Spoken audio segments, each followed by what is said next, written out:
Shalom, kami dari kelompok 6 akan mempresentasikan materi menghitung tingkat pengembalian. Perkenalkan, nama saya Melpiza Renciana Mali, NIM 19190026. Ini anggota saya. Perkenalkan, nama saya Andika Awan, NIM 19190050. Perkenalkan, nama saya Emi Renciana Luruh, NIM 19190021.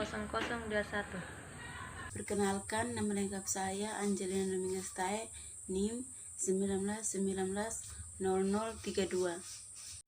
Perkenalkan, nama saya Yovita Melindanesi, NIM 19190008. Baik, langsung saja di materi, yaitu risiko dan tingkat pengembalian. Ada dua aspek yang perlu dipertimbangkan oleh manajemen perusahaan atau manajemen keuangan dalam pengambilan keputusan keuangan, yaitu tingkat pengembalian dan risiko. Tingkat pengembalian adalah imbalan yang diharapkan diperoleh di masa mendatang. Yang kedua, laba atau keuntungan yang digunakan sebagai persentase investasi dalam bidang keuangan. Risiko adalah kemungkinan terjadinya hasil yang tidak diinginkan atau berlawanan dari yang diinginkan. Yang kedua, bahaya, akibat atau konsekuensi yang dapat terjadi akibat sebuah proses yang sedang berlangsung atau terjadi yang akan datang. Ketiga, suatu keadaan ketidakpastian di mana jika terjadi suatu keadaan yang tidak dikehendaki dapat menimbulkan suatu kerugian. Hubungan risiko dan retur yang diharapkan. Hubungan antara risiko dan retur yang harapan merupakan hubungan yang bersifat searah dan linear. Artinya, semakin besar risiko suatu aset, maka semakin besar pula retur yang diharapkan atas aset tersebut, dan sebaliknya. Risiko aset dari suatu aset dapat dilihat dengan dua cara. Yang pertama, dalam basis berdiri atau risiko tunggal. Yang kedua, dalam konteks portofolio atau risiko aset dalam suatu portofolio. Dalam basis berdiri sendiri atau risiko tunggal adalah risiko yang akan dihadapi seorang investor jika ia hanya memiliki satu aktiva itu saja. Yang kedua, dalam konteks portofolio atau risiko aset dalam suatu portofolio, yaitu kuadrat dari deviasi standar. Risiko portofolio dibedakan dalam dua risiko, yaitu risiko sistematis atau risiko pasar. Yang kedua, risiko tidak sistematis. Risiko sistematis terkait dengan perubahan yang terjadi di pasar dan mempengaruhi return seluruh saham yang ada di pasar. Risiko tidak sistematis yaitu terkait dengan perubahan kondisi mikro perusahaan dan bisa diminimalkan dengan melakukan diversifikasi.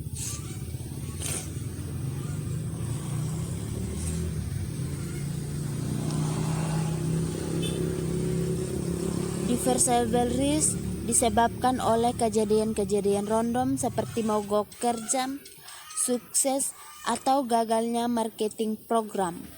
Yang kedua, efeknya terhadap portofolio dapat dihilangkan dengan diversifikasi. Market risk disebabkan oleh faktor yang mempengaruhi hampir semua perusahaan seperti inflasi, naiknya harga BBM, perang, resesi, konflik politik, dan lain-lain. 1. Total return merupakan return keseluruhan dari suatu investasi dalam suatu periode tertentu. Terdiri dari capital gain atau loss dan yield. Yang pertama, selisih untuk atau rugi dari harga investasi sekarang relatif dengan periode yang lalu. Kedua, persentase penerimaan kas periodik terhadap investasi periode tertentu dari suatu investasi. Total return sama dengan PT kurang 1 tambah DT per PT kurang 1. Yang kedua, relative return. Relative return terkadang diperlukan untuk mengukur return dengan sedikit perbedaan dasar dibanding total return. Relative return menyelesaikan masalah ketika total return bernilai negatif karena relative return selalu positif. Meskipun relative return lebih kecil dari 1, tetapi tetap akan lebih besar dari 0. Caranya ialah dengan menambahkan nilai 1 terhadap nilai return total. Relative return diperoleh dengan rumus relative return sama dengan return total kurang 1. Pengukuran risiko tunggal. Ada 3 cara pengukuran risiko tunggal atau on a stand-alone risk, yaitu return yang diharapkan atau expected return, 2. deviasi standar return, 3. koefisien variasi. Yang pertama, return yang diharapkan atau expected return merupakan rata-rata tertimbang dari distribusi probabilitas. Seperti yang kita ketahui, rumusnya itu R sama dengan sigma pangkat N R1 kali P1 I sama dengan 1. Keterangannya, R itu tingkat keuntungan yang diharapkan atau expected return, atau R sama dengan rata-rata tertimbang kemungkinan hasil. RI sama dengan tingkat keuntungan pada kondisi I sama dengan kemungkinan hasil KI. PI sama dengan probabilitas kondisi 1 terjadi sama dengan probabilitas hasil KI. N sama dengan jumlah kemungkinan hasil. Distribusi probabilitas adalah suatu daftar semua kemungkinan nilai beserta masing-masing probabilitas terjadinya. Semakin rapat distribusi probabilitas, semakin besar juga kemungkinan nilai return yang sebenarnya sama dengan nilai return yang diharapkan. Oleh karena itu, semakin rapat distribusi probabilitas, semakin kecil juga risiko suatu aset. Distribusi probabilitas untuk Martin Product dan US Sweater.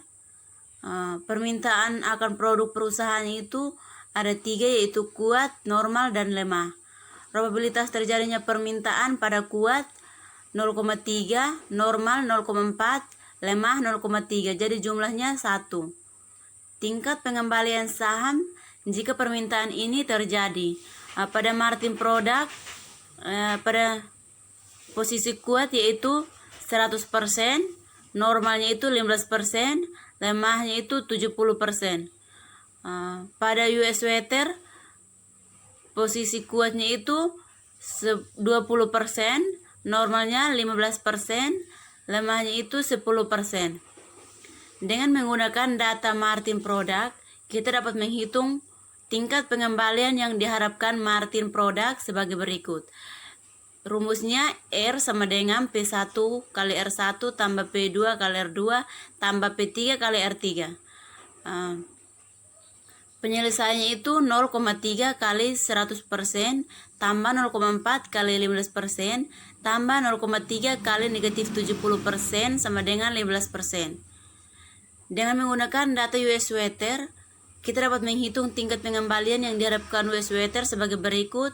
Seperti yang kita ketahui, rumusnya itu R sama dengan P1 kali R1 tambah P2 kali R2 tambah P3 kali R3. Penyelesaiannya itu 0,3 kali 20% tambah 0,4 kali 15% tambah 0,3 kali 10% sama dengan 15%.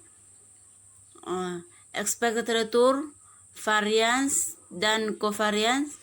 Skenario-nya itu ada recession, normal, boom, expected return, variance, dan standard deviation. Stock fund-nya itu ada dua, yaitu rate of return dan square rate deviation.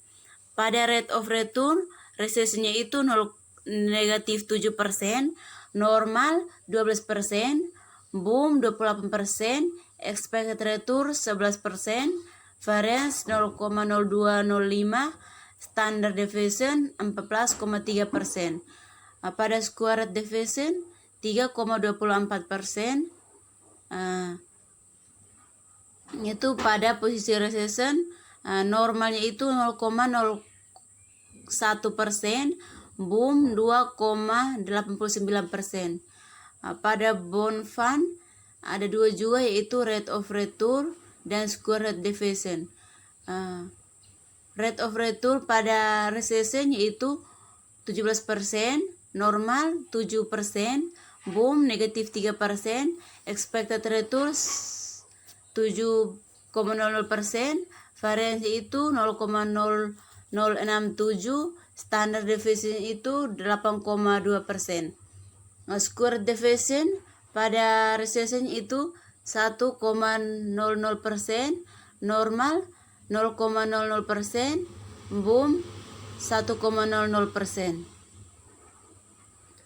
Jadi penyelesaiannya pada stock fund rate of return expected return yang hasilnya 11,00, penyelesaiannya seperti di bawah ini.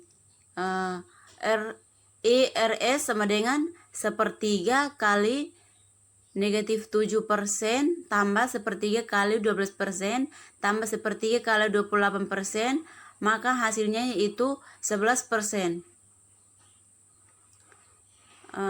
Pada bond fund rate of return bagian expected return yang hasilnya 7,00%, yaitu penyelesaiannya seperti di bawah ini.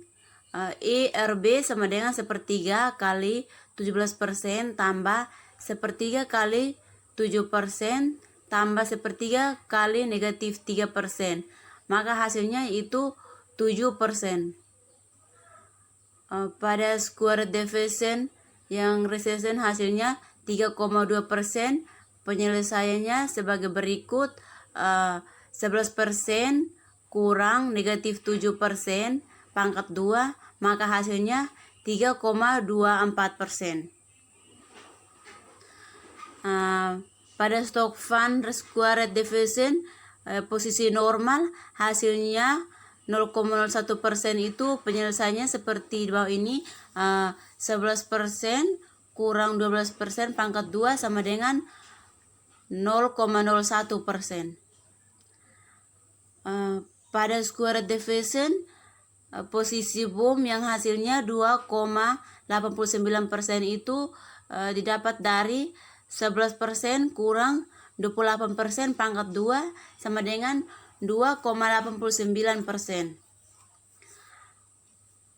Pada skenario variance yang hasilnya pada rate of return 0,0205 yaitu dapat dari 2,05% sama dengan sepertiga kali 3,24% tambah 0,01% tambah 2,89%, maka hasilnya itu 0,0205. Pada skenario standard deviation yang hasilnya pada rate of return stock fund itu 14,3%,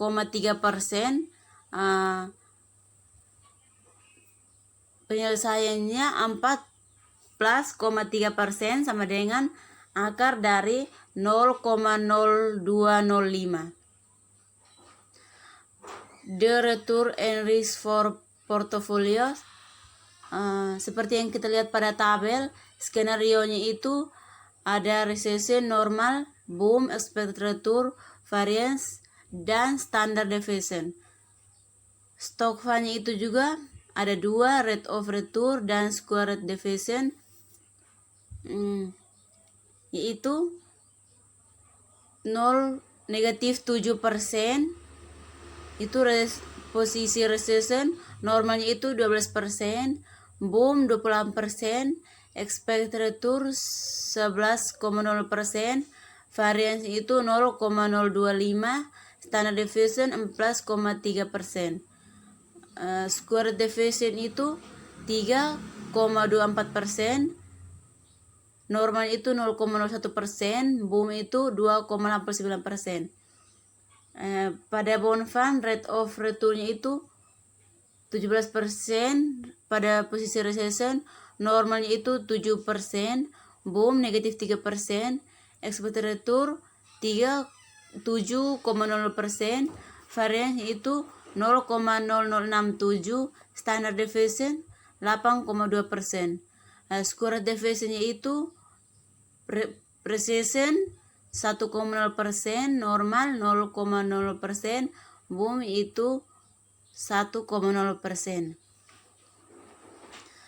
Contoh kasusnya itu data probabilitas dan tingkat pengembalian dalam berbagai kondisi ekonomi atas saham X.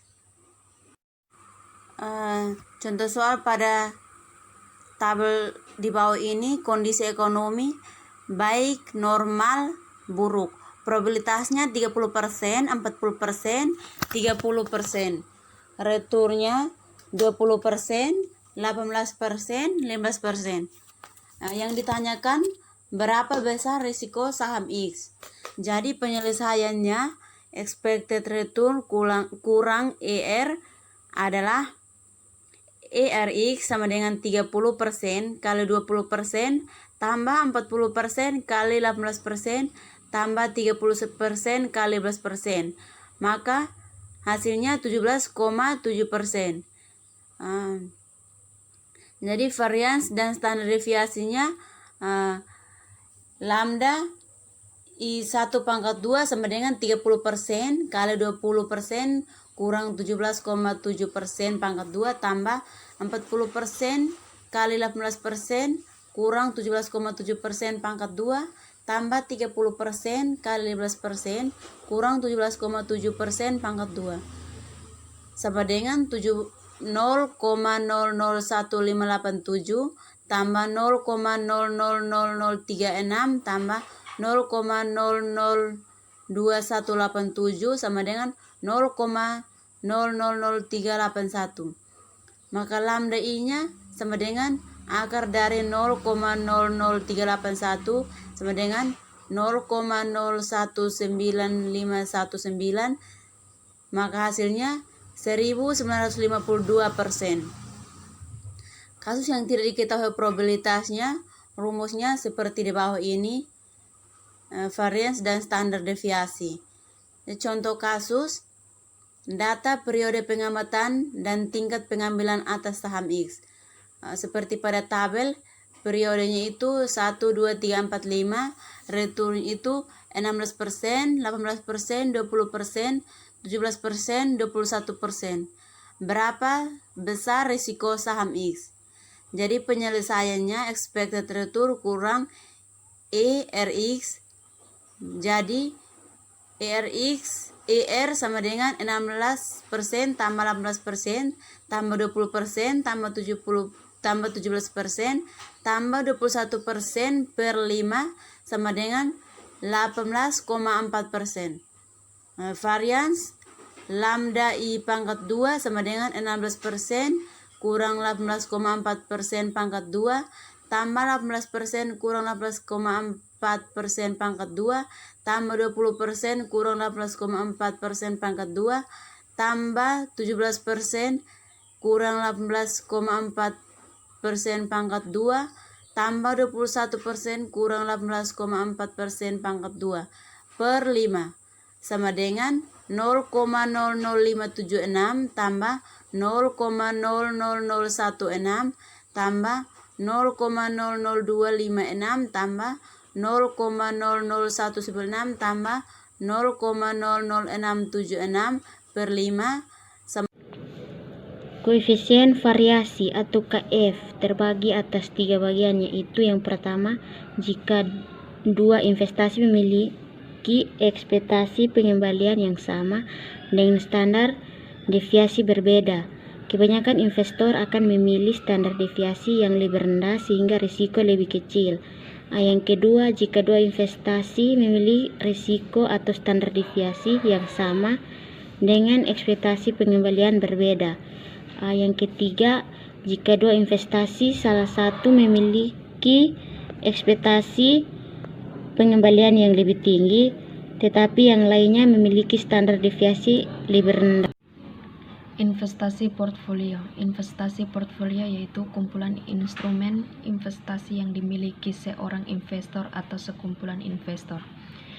Portfolio merupakan beberapa hal sebagai berikut, yaitu portfolio suatu kombinasi dua atau lebih investasi. Tujuan portfolio meminimumkan risiko dengan cara diverifikasi. Investasi portfolio. Aset dalam suatu portfolio lebih kecil risikonya dibanding jika aset itu hanya dipenggal tunggal. Dari kacamata investor, yang terpenting adalah return dan risiko keseluruhan dari portfolio yang dia miliki, bukan masing-masing aset di dalam portfolio tersebut. Oleh karena itu, investor menganalisis bagaimana risiko dan return suatu aset tunggal mempengaruhi risiko dan return portfolio di mana aset itu berbeda. Jika ada kata dan bahasa yang salah, kami minta maaf. Sekian dan terima kasih.